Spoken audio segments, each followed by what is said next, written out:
자, 여러분, 아버지 야곱은 오늘 이제 드디어 요셉이 살아있다 하는 말을 들었습니다. 죽었다고 생각하고 십수년을 보내왔고 마음에 완전히 묻어버린 아들이었는데 죽은 것이 아니라 살아있다는 말을 들었던 거죠. 사실은 잊어버리고 살 수가 없죠. 살아있는 아들, 눈에 넣어도 정말 아프지 않을 것 같은 그 아들이 죽었다는 소리를 듣고 얼마나 절망했겠습니까? 하지만 이제 그 아들이 살아있는 아들 정도가 아니라 이젠 우리를 살려줄 아들이 되었다는 말까지 들었을 때 아마도 정말 야곱은 뛸 듯이, 그리고 이것이 꿈인지 생신지 큰 기쁨을 누렸을 것입니다. 베냐민을 보낼 때에도 야곱의 그 속내가 여러분 보였었잖아요. 얼마나 죽은 아들에 대한 깊은 한이 야곱 안에 있는지 베냐민을 못 보내던 그때 그 모습을 우리는 보았던 걸 기억합니다. 그렇다면 지금 야곱은 얼마나 요셉이 보고 싶었을까요? 얼마나 빨리 한달음에 달려가서 만나고 싶었을까요? 사실 저는 오늘 이 부분을 보면서 옛날 이산가족 찾기 그 영상이 생각이 나더라고요. 그리고 국제시장이라는 영화에서 보던 그 모습, 막순아 오빠가 미안하다 하던 그때 그 모습이 이렇게 성경을 읽는데 겹쳐서 보이는 것 같았습니다. 얼마나 만나고 싶어하고 얼마나 달려가서 얼굴을 부비고 손을 맞잡고 그렇게 포옹을 하고 싶을까요? 아마 야곱의 마음, 바로 그런 마음이었지 않을까 싶습니다. 하지만 이 좋은 일들이 이렇게 있었지만 사실은 이렇게 기쁘고 행복할 수만은 없었습니다. 이 일로 인해서 또 다른 화날 이야기를 알게 된 것이죠. 다른 아들들이, 요셉의 형들이 모의하여 요셉을 죽일 각오로 노예로 팔고, 그리고 그들이 채색옷을 찢어서 들고 와서 지난 세월 동안 아버지를 속였다는 사실이 얼마나 큰 실망감과 분노가 느껴졌을까요? 살아온 세월 속에 그 형제들, 그 아들들을 바라보면서 그 뭔가 꺼림칙하고 석연치 않았던 그 느낌이 이거였구나 하는 생각과, 어떻게 이것들이 나를 감쪽같이 이렇게 속이면서도 내 옆에서 저렇게 살았을까 하는 생각을 하면 아마 야곱의 마음은 한쪽 마음의 큰 기쁨만큼이나 또 한쪽 마음에는 정말 쉽게 가라앉힐 수 없는 분노와 화가 그의 가슴 속에 정말 용트림을 하고 있지 않았을까 싶습니다. 그렇죠? 인생은 이렇게 좋은 소식과 분노할 소식들이 겹치는 게 삶인가 보다 싶기도 합니다. 여러분은 이런 상황이 닥친다면 여러분의 마음에 어디에다가 무게중심을 두시겠습니까? 화날 소식이, 분노가 내 기쁨을 삼키게 할 것인지, 아니면 그 기쁨으로 인하여 그 분노를 삼키며 잠재울 것인지, 그것은 우리에게 주어져 있는 선택의 몫일 것입니다.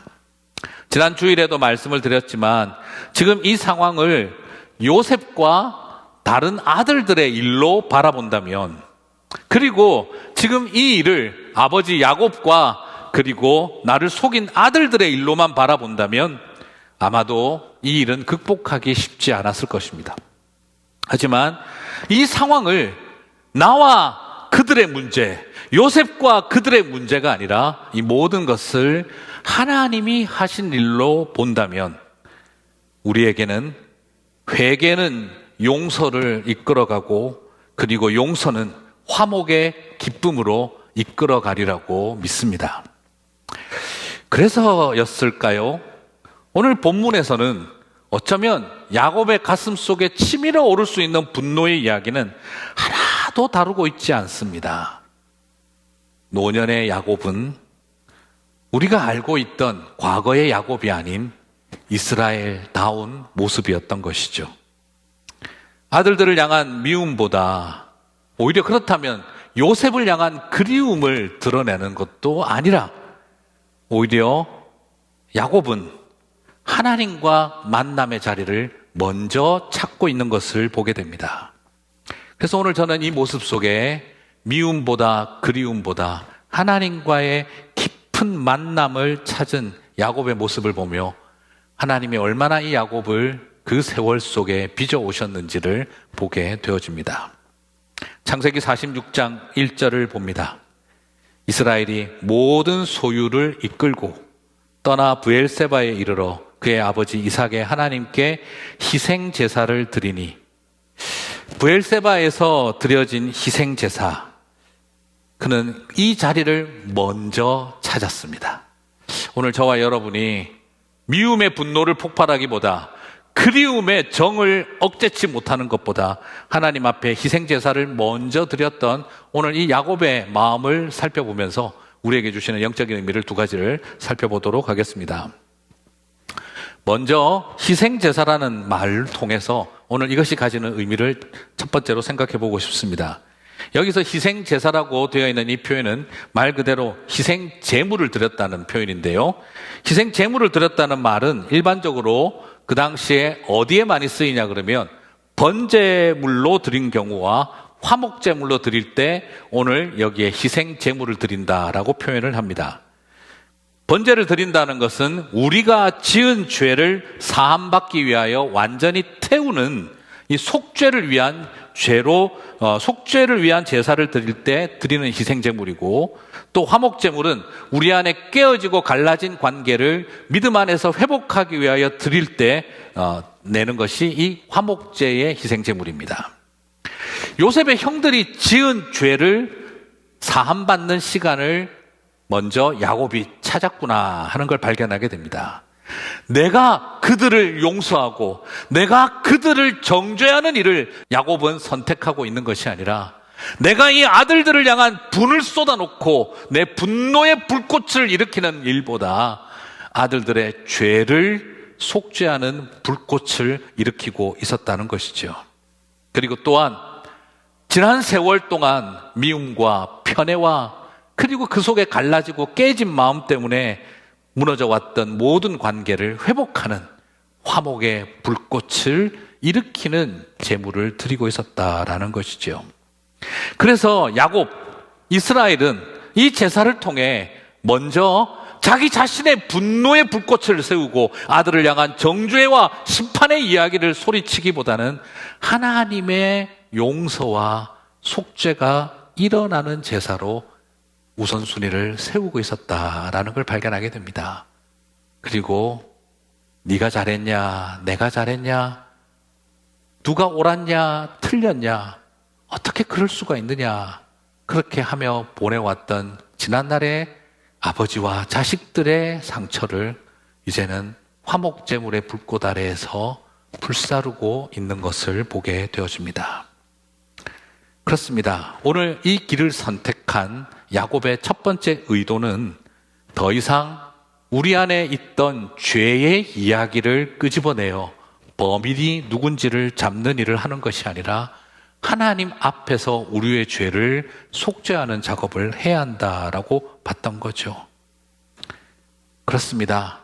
야곱도 알지요? 애비로서 지었던 죄, 항상 아들들이 나쁘다라고 생각했지만 자식들이 나쁜 것 이전에 아버지로서 나의 죄가 크구나 하는 것, 야곱도 알았겠다 싶습니다. 그리고 아들들이 아들로서 지은 죄, 그리고 형들로서 지었던 죄, 그 속에 깊었던 아버지와 아들 사이에, 그 아들들 사이에 쌓여 있었던 사랑한 만큼 미워하고 미워한 만큼 그리고 사랑한다 말하지 못했던 지난날의 그 아픔들을 희생제물로 함께 그들은 불꽃을 사르며 가고 있었습니다. 그래서 번제와 화목제물의 희생제물이 드려졌나 보다 싶습니다. 이 희생제사가 죄를 태우는 불꽃과 화목의 불꽃을 일으키는 일이 되면서 이제는 야곱의 가정, 이스라엘의 가정 안에 가득했던 미움과 반목과 그리고 서로를 향한 끊임없는 갈등과 그 싸움들이 이제는 하나님 은혜 안에서 회복되는 한 가정이 되게 하는 희생제사였던 것이죠. 다툼도 원망도 책임 전가도 없어지고 그저 그 예배와 함께 한 가족이 되었던 것입니다. 희생제사가 드려지기 전에 상황에서는요, 창세기 46장 1절은 이 모든 그들의 가족들을 비인칭으로 말하고 있습니다. 46장 1절을 한번 볼까요? 이스라엘이 모든 소유를 이끌고 브엘세바에 이르러. 여기에서 모든이라는 표현이 사용되어지지만 그것은 그냥 소유라고 표현합니다. 비인칭으로 말하고 있어요. 말 그대로 all that he had, 그가 가진 모든 것, 소유로 표현되고 있습니다. 여기에 인격적인 아들들과 가족들에 대한 인격적 표현이 없이 비인칭적 측면에서 모든 소유로 묘사되고 있습니다. 하지만 희생제사가 드려지고 난 다음 주님의 깊은 개입으로 인하여 은혜 가운데 이 희생제물과로서 번제와 화목제물이 드려지고 난 다음 브엘세바를 떠날 때에는 모든 소유를 이끌고 브엘세바를 떠나라고 표현하지 않습니다. 창세기 46장 5절입니다. 야곱이 브엘세바에 올 때는 모든 소유를 가지고 오라고 했는데 야곱이 브엘세바에서 떠날 때는 다르게 표현합니다. 야곱이 브엘세바에서 떠날 새 이스라엘의 아들들이 바로가 그를 태우려고 보낸 수레에 자기들의 아버지 야곱과 자기들의 처자들을 태우고, 그리고 이어서 6절에서는 다 함께 떠나며 7절에서는 아들들과 딸들과 손자와 모든 자손들을 데리고 라고 표현하고 있습니다. 참 놀랍죠. 예배 이전의 표현은 all that he had, 그의 모든 소유들을 가지고 브엘세바에 왔다라고 했으나 이제 예배를 드리고 난 다음 브엘세바를 떠날 때에는 이스라엘의 아들들, 그리고 그들의 아버지, 그들의 처자들, 딸들, 손자들, 모든 자손들과 함께라고 표현하고 있습니다. 여기서 소유는 중요하지 않습니다. 소유보다 더 중요한 것은 인격적인 관계입니다. 브엘세바에 예배를 드리기 전에는 그저 소유라고 표현되었던 것들이 이제는 서로를 향해 아버지, 아들, 손자, 관계가 중심이 되어진 표현들이 나오고 있습니다. 이 아름다운 회복의 희생 제사가 저는 여러분의 가정에서도 일어나게 되시기를 주님의 이름으로 축복합니다. 어쩌면 야곱도 그러지 않았을까요? 내 인생에 온 가족들이 다시 웃으며 살갑게 서로 손잡을 그런 회복의 날은 절대 오지 않을 거야.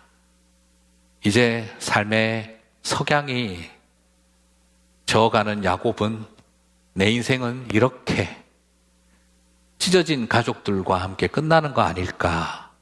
닥쳐오는 흉년 앞에서 그는 최악의 상황을 걱정하고 있었을 겁니다. 어쩌면 야곱 자신도 우리 가정이 회복될 거라는 건 포기하고 살았을런지도 모릅니다. 흉년이 닥치고 2년이 지나고 정말 모든 것이 최악의 상황, 내 인생은 이렇게 끝이 나는구나 할 때, 여러분, 야곱의 인생의 최악의 마지막 상황, 더 이상 백업도 재기의 기회도 없을 것 같은 그 순간에 하나님은 상상도 하지 못한 회복의 날을 그에게 허락하셨던 거죠. 그래서 저는 우리 사랑하는 성도 여러분, 여러분에게 믿음으로 축복합니다. 여러분의 가정 안에서 힘들었던 관계, 그죠? 가정이라고 말할 수 없는 이놈의 집구석이었던 우리들의 삶, 그곳에서도 아름다운 회복의 예배가 드려질 날이 꼭 오실 줄 믿습니다. 그리고 또한 이 희생 제사가 갖는 두 번째 의미가 있습니다. 그것은 야곱 안에서 또 이 관계를 회복하는 것만큼이나 과연 애굽으로 가는 이 여정이 하나님의 뜻인가? 이것에 대한 하나님의 음성을 듣고자 그는 예배의 제단을 쌓았다고 생각합니다. 아들을 만나고 싶은 그 그리움과 간절함은 절박했을 것입니다. 그러나 이제 야곱은 옛날의 야곱이 아닙니다. 지금 만나고 싶은 아들을 만나는 그 그리움보다 더 절박하게 그가 생각한 것은 하나님을 먼저 만나야 한다는 절박함이었습니다. 아들을 만나는 것보다 더 필요한 것은 먼저 하나님을 만나야 한다는 그의 결단과 고민을 바라봅니다. 그러면서 발견하게 되는 겁니다. 이 희생제사는 야곱의 성숙한 삶의 여정이었구나라는 걸 보게 되어집니다. 왜 그는 하나님을 먼저 만나려고 했을까? 그것은 이전의 믿음의 조상들, 아버지 이삭과 아버지 아브라함의 이야기를 살펴볼 때 애굽행은 항상 하나님이 막으시던 여정이었던 것을 알고 있기 때문입니다. 여러분 기억하시지 않습니까? 믿음의 조상 아브라함이 제일 먼저 잘못했던 게 뭡니까? 흉년이 났다고 애굽 땅으로 내려갔다가 그래서 사라를 애굽 왕 바로에게 주어서 그때 얼마나 많은 사달을 겪었습니까? 그리고 그때 데리고 온 하갈과 온 집안이 난리가 나는 일이 뒤에 일어나게 되잖아요. 창세기 12장 10절을 봅니다. 그 땅에 기근이 들었으므로 아브라함이 애굽에 거주하려고 그리로 내려갔으니 이는 그 땅에 기근이 심하였습니다. 아브라함도 흉년을 피해서 애굽으로 내려갔습니다. 그때 하나님은 그 여정을 기뻐하지 않았습니다. 그때 아브라함은 하나님에게 애굽에 가도 될까요? 한 번도 질문하지 않았고 예배드리지 않았습니다. 자기 판단에 따라 선택하고 행동했던 거죠. 이 길은 분명히 하나님 기뻐하시는 길이 아니었습니다. 그런데 이것은 아브라함의 이야기만이 아닙니다. 아버지 이삭도 흉년이 나서 애굽으로 가려고 했던 것은 똑같은 모습이었습니다. 창세기 26장 1절에서 2절을 봅니다. 아브라함 때에 첫 흉년이 들었더니 그 땅에 또 흉년이 들매 이삭이 그라알로 가서 블레셋 왕 아비멜렉에게 이르렀더니 여호와께서 이삭에게 나타나 이르시되 애굽으로 내려가지 말고 내가 네게 지시하는 땅에 거주하라. 그렇습니다. 아버지 아브라함, 아버지 이삭이 모두 흉년을 피해 선택했던 길이 애굽행이었다는 것을 그거 알고 있습니다. 그리고 하나님이 이것을 기뻐하지 않으셨고 그리고 하나님이 이 길을 막았었다라는 것도 알고 있습니다.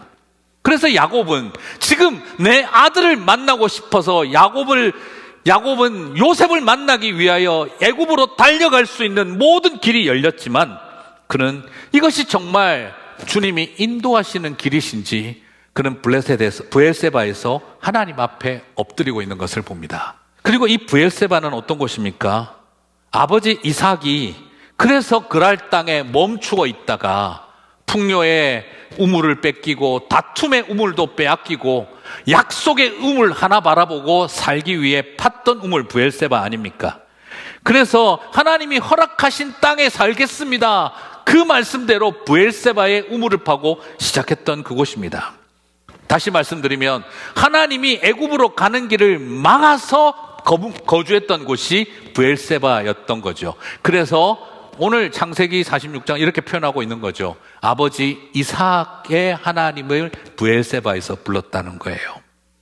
주님, 아버지 이삭이 가던 길을 막으시고 브엘세바로 인도하셨지요. 저 이제 브엘세바까지 왔습니다. 애굽으로 갈까요? 아들을 향한 제 그리움을 아시는 하나님, 그러나 난 당신의 뜻 앞에 순종하겠습니다. 아버지의 애굽행을 막으시고 언약의 제사를 드리겠던 브엘세바 이곳에서 가라면 가고 멈추라면 멈추겠습니다. 하나님의 뜻을 구하며 야곱은 멈춰서서 예배를 드립니다. 저는 이 모습을 바라봅니다. 그리고 또 이곳은 어떤 곳이었는지 아세요? 그냥 말 그대로 이곳에서 그가 하란을 향하여 떠날 때 베델을 지나가기 전 첫 출발점이 브엘세바였습니다. 고향 땅을 떠나 하란을 향해 메소포타미아로 나아가는 역이민을 떠날 때 첫 출발지도 브엘세바였습니다. 이제 다시 이집트라고 하는 인생 노년에 떠나는 또 다른 이민을 앞두고 그는 브엘세바에 섰던 거죠. 그리고 그는 그곳에서 하나님 음성을 듣게 되어지고 그 길을 가시는 주님이 함께 하심을 보게 되어집니다. 사랑하는 성도 여러분, 오늘 저는 여러분에게 이런 예배가 다시 일어나게 되실 줄 믿음으로 선포하고 축복합니다. 여러분 얼마나 보고 싶었겠습니까? 하지만 그는 알고 있었어요.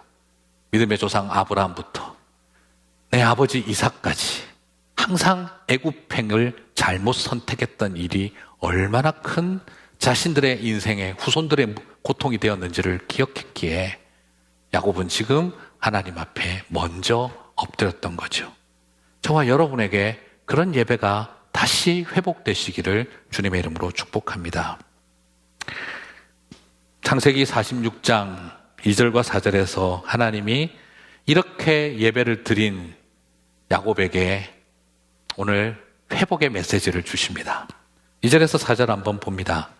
그 밤에 하나님이 이상 중에 이스라엘에게 나타나 이르시되 야곱아 야곱아 하시는지라 야곱이 이르되 내가 여기 있나이다 하매 하나님이 이르시되 나는 하나님이라 내 아버지의 하나님이니.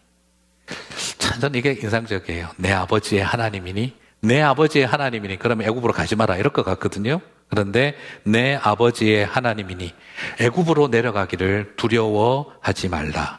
내가 거기서 너로 큰 민족을 이루게 하리라. 내가 너와 함께 애굽으로 내려가겠고 반드시 너를 인도하여 다시 올라올 것이며 요셉이 그의 손으로 내 눈을 감기리라 하셨더라. 이 모든 일이 하나님의 계획이셨음을 지금 하나님이 야곱에게 말씀하고 있습니다. 하지만 이것이 놀라운 건 뭡니까? 겨우 생존을 위한 인도하심이 아니라는 거예요. 이것이 큰 민족을 이루기 위한 인도하심이었다라는 겁니다. 아버지 아브라함과 이삭은 살기 위해 내려가는 길이었지만 하나님은 나는 너 하나 살리려고 네 집안 살리려고 인도하는 길이 아니라 너로 하여금 큰 민족을 이루게 하기 위하여 애굽에 가게 하고 있다라고 말씀하신 거죠. 말 그대로 이것은 한 집안 살리기 프로젝트가 아니라 우리 생각보다 더 크신 한 민족 이루기 프로젝트였던 것을 보게 되어집니다. 하나님은요 우리 생각보다 크고 스케일이 대단하십니다. 이렇게 민족 프로젝트를 할 만큼 스케일이 크신 하나님이신데요. 그러나 동시에 야곱의 개인에 대해서는 디테일에 섬세하신 것을 보게 됩니다. 탁월한 스케일과 그리고 섬세한 디테일을 가지신 하나님을 봅니다. 내가 너와 함께 애굽으로 내려가겠고 반드시 너를 인도하여 다시 올라올 것이며 요셉이 그의 손으로 내 눈을 감기리라. 스케일이 크신 하나님이 야곱이라고 하는 한 영혼을 향해 참 정성스럽다 하는 생각이 듭니다.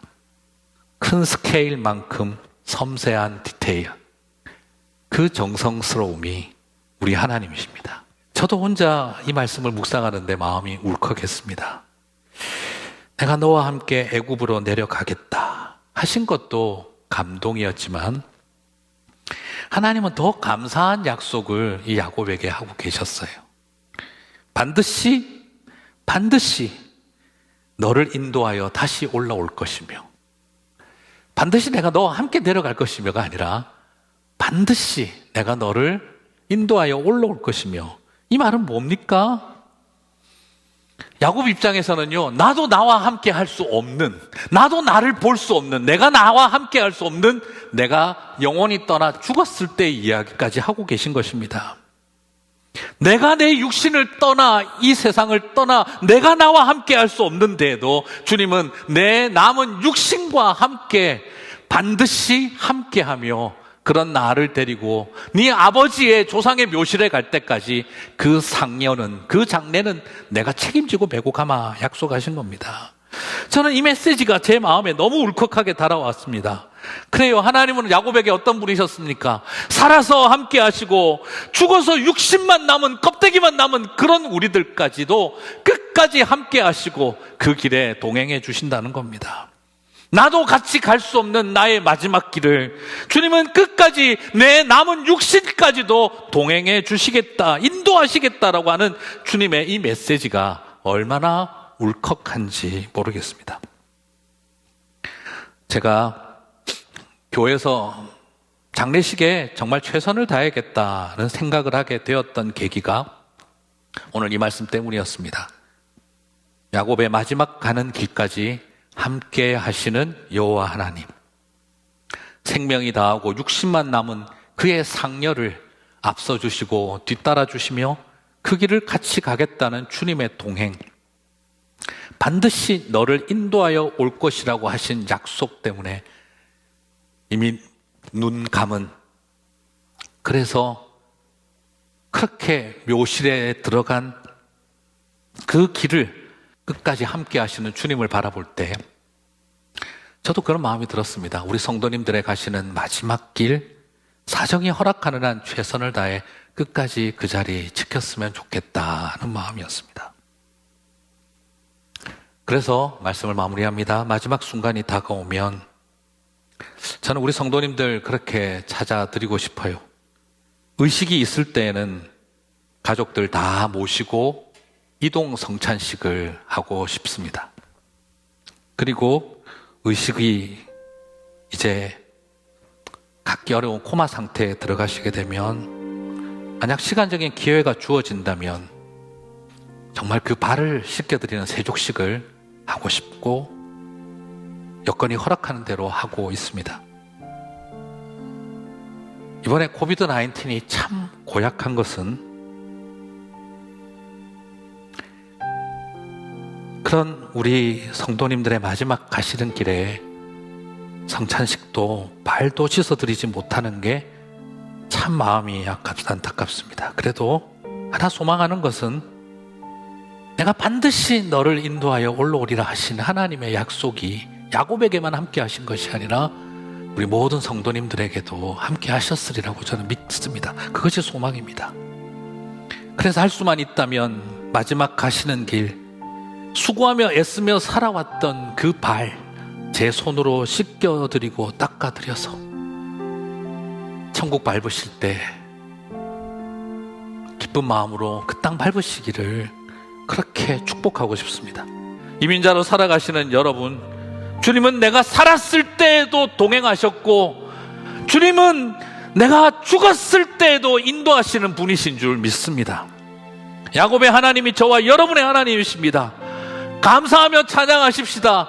살아있는 나를 인도하시는 하나님으로 인하여만이 아니라 죽은 몸뚱아리밖에 남지 않은 이런 나도 인도하시는 하나님, 그 하나님이 나의 하나님이신 것을 알 때 주님, 이 땅에서 나의 소풍 마치는 날까지 비록 내가 당신을 잡은 손을 놓친다 할지라도 결코 내 손 놓지 않고 끝까지 책임져 주시는 하나님이 저와 여러분과 동행하여 주시는 줄 믿습니다. 반드시 그날이 오는 것을 믿음으로 바라보며 오늘을 살아내고 주님 손잡고 따라가시는 예배하는 저와 여러분 되시기를 주님의 이름으로 축복합니다.